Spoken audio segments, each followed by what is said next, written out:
నెల్లూరు జిల్లా ఉదయగిరి పట్టణ పరిసర ప్రాంతాల్లో ఉన్న లేఅవుట్ అనధికారిక బిల్డింగ్లను నుడా అధికారులు క్షేత్ర పరిశీలన చేశారు. ఈ సందర్భంగా నుడా అనుమతులు లేని లేఅవుట్లు అనధికారిక బిల్డింగ్లను గుర్తించి నిర్వాహకులకు నోటీసులు అందజేశారు. ఈ సందర్భంగా వారు మాట్లాడుతూ నుడా సూచించిన నిబంధనల మేరకు layout registration scheme, LRS building planning scheme ద్వారా అనుమతులు తీసుకోవాలన్నారు. ఈ కార్యక్రమంలో assistant planning officer Chandrasekhar, NUDA survey Girish Kumar, planning section Sridhar Chowdary, Gangavarapu పాల్గొన్నారు.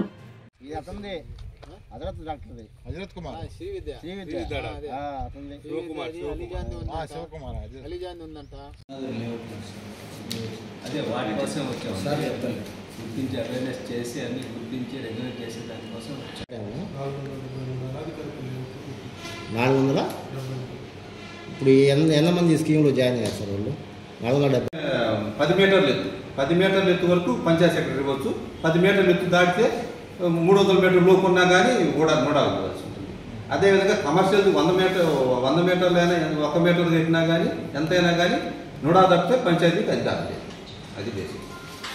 ఇంకా అది ఖాళీ ల్యాండే వాళ్ళు ఇచ్చారులే, అలిజాన వాళ్ళు ఎవరో ఒకరు వచ్చారు, నుడాకు వచ్చారు. Chandrasekhar, assistant planning officer.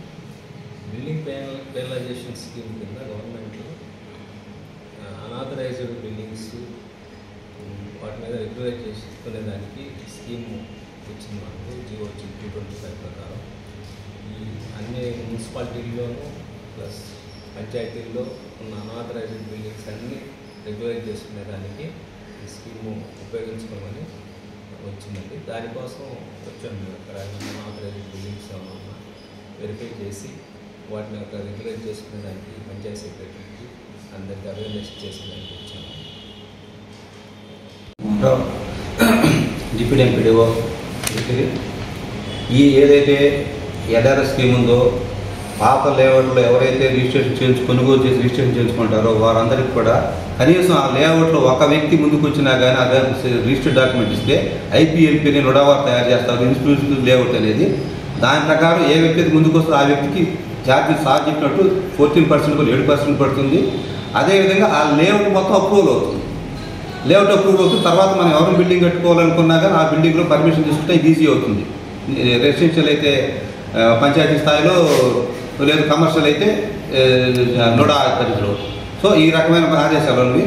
ఈ ఆదేశాల ప్రకారం మనం పోయిన సుమారు 15-20 రోజుల క్రితం గౌరవ జేసీ గారు, గౌరవ చైర్మన్ నుడా చైర్మన్ గారు కూడా మాకు టీసీ తీసుకోవడం జరిగింది. దాంట్లో స్పష్టమైన ఆదేశాలు ఇచ్చారు. ఆ ఆదేశాల ప్రకారం పనిచేస్తున్నాం. కాకపోతే ఏమంటే ఆదేశాల నుంచి తదుపరి నేను, మన ఉదయగిరి విఆర్ఓ గారు, మన ఉదయగిరి సెక్రటరీ గారు పోయి నూతన లేఅవుట్ గుర్తించడం జరిగింది. దాన్ని నోటీసు కూడా ఇవ్వమని చెప్పాను. అదేవిధంగా ఏవి చేయాలి, ఏమి చేయకూడదు, లేఅవుట్ పరిస్థితుల్లో ఏవి కొనుక్కోవచ్చు, ఏవి కొనుక్కోకూడదు అనే మార్గదర్శకాలతోటి మన ఉదయగిరి గ్రామంలో ఒక డిస్ప్లే బోర్డు కూడా అయిపోతున్న ఫ్లెక్సీ, అది బహుశా ఇవాళ రేపు కూడా డిస్ప్లే బోర్డు కూడా ప్రదర్శిస్తామని ఈ విధంగా తెలియజేసుకుంటున్నాను. అదేవిధంగా ఏమైతే ఎప్పటికప్పుడు నుడా నుంచి ఏవైతే ఆదేశాలు వస్తాయో అవి తప్పకుండా మా పంచాయతీ డెవలప్మెంట్ ఆఫీసర్స్ తెలియజేసి ఆ ప్రకారం పనిచేస్తామని చెప్పి తెలియజేస్తున్నాం. నేను నుడా ఆఫీస్లో పంచాయతీ సెక్రటరీ కింద ప్లానింగ్ సెక్షన్లో పనిచేస్తున్నాను. అదేవిధంగా ఈరోజు నుడా పరిధిలో ఉన్నటువంటి అన్ని మండలాలు ఈ ఎల్ఆర్ఎస్ మీద, అనాథరైజ్డ్ లేఅవుట్స్ మీద బీపీఎస్ కింద ఈరోజు మేము అందరం కూడా ఒక్కొక్క మండలాన్ని పరిశీలించుకుంటూ రావడంలో భాగంగా ఈరోజు ఉదయగిరి మండలానికి కూడా రావడం జరిగింది. ఇక్కడ పూర్తి సమాచారం కోసం పంచాయత్ సెక్రటరీని, అట్లే డిప్యూటీ ఎంపీడీఓ గారిని కూడా మేమందరినీ పిలిపించుకొని ఈ స్కీమ్స్ గురించి వాళ్ళందరికీ కూడా అవగాహన కల్పిస్తూ ఎక్కడ కూడా డీవియేషన్కి పోకుండా ఎక్కడైనా కానీ అనాథరైజ్డ్ బిల్డింగ్స్ ఉన్నా కానీ, అనాథరైజ్డ్ లేఅవుట్స్ ఉన్నా కానీ ఫ్లాట్స్ కూడా ఇప్పుడు వచ్చినటువంటి స్కీమ్ ప్రకారం, ప్రభుత్వం ఇచ్చినటువంటి వెసులుబాటు ప్రకారం ఈ విధంగా అవకాశాన్ని ఉపయోగించుకోవాల్సిందిగా అందరూ కూడా తెలియపరిచే విధానం భాగంగా ఈరోజు మేము ఉదయగిరికి వచ్చి ఇక్కడ సమావేశం ఏర్పాటు చేసి అదేవిధంగా ఫీల్డ్ విజిట్ కూడా చేసి ఎక్కడైనా కానీ అనాథరైజ్డ్ బిల్డింగ్ గుర్తిస్తే మేము ఈరోజు కొన్ని నోటీసులు కూడా వాళ్ళకి ఇచ్చేసి తగు చర్యలు చేపట్టేదానికి మార్గదర్శకాలు మన డిప్యూటీ ఎంపీడీఓ గారికి, అదేవిధంగా పంచాయత్ సెక్రటరీ కూడా ఆదేశాలు ఇచ్చేదానికి దూరం రావడం జరిగింది.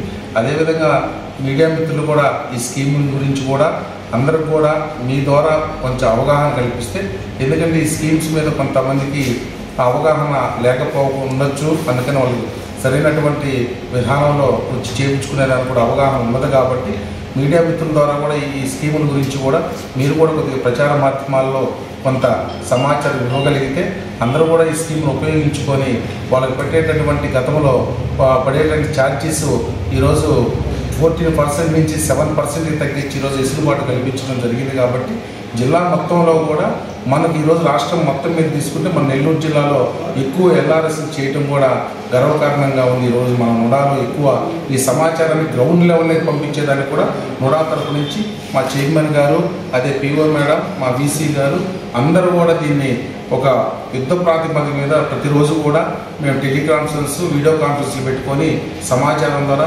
ఒక్కొక్కరు ప్రతి ఒక్క వీక్ మాకు ఎన్ని వస్తున్నాయి, ఇంకా ఏ విధంగా ముందరకెళ్ళాలని కూడా ప్రణాళికతో ముందరకు పోవడం జరుగుతుంది. కాబట్టి ఈ అవకాశాన్ని అందరూ కూడా ఉపయోగించుకోవాల్సిందిగా కోరుచున్నాము.